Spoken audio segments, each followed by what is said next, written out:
هنا بقى كنت خلصت بقى واتغدينا، وقررت بقى ان انا اعمل بقى حاجة حلوة سهلة وبسيطة واقتصادية لأبعد الحدود. بيضة، نص كوباية سكر، نص كوباية من الزيت، فانيليا، واضربيهم كويس كده لغاية ما اللون يفتح معاكي شوية.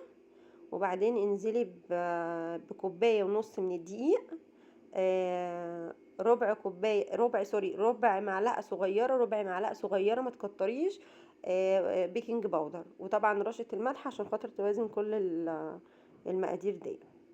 واعجنيهم، هيطلع معاكي احلى بسكوت.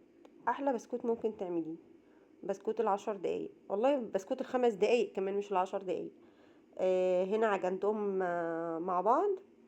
عجنت العجينة، وبعدين قسمتها بالنص، وعملت نص بالكاكاو ونص بالفانيليا. لو حسيتي ان العجينة معاكي سايلة، زودي معلقة دقيق لغاية ما تمسك معاكي وتعرفي ان انت تكوريها. الكاكاو بقى قبل ما تزودي لبن او قبل ما تزودي حاجة، هي معلقة ولا معلقتين كاكاو بتحطيها على العجينة. لو لو لقيتيها تمام خلاص ما تزوديش لبن. لا حسيتيها ان هي بسبب الكاكاو معاكي ان لا حسيتيها ان هي ناشفه قوي، زودي لها معلقه او معلقتين لبن. هنا كنت بحط بقى الكاكاو، هي معلقه كاكاو بس،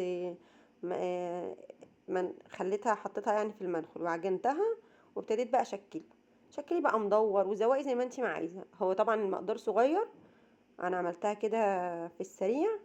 طبعا عايزه تزودي المقدار وتخليه مثلا بدل كوبايه ونص 3 كوبايات، يبقى هتضربي كل حاجه في 2، علشان خاطر يعني ما يبقوش قليلين. لو عندك مثلا اولاد، المقدار ده هيبقى قليل. بس احنا ممكن نزود بقى وتعملي بقى بدل الصينيه 2، تفطري بيه الصبح، الولاد ياخدوا منه في اللانش بوكس وهم رايحين المدرسه.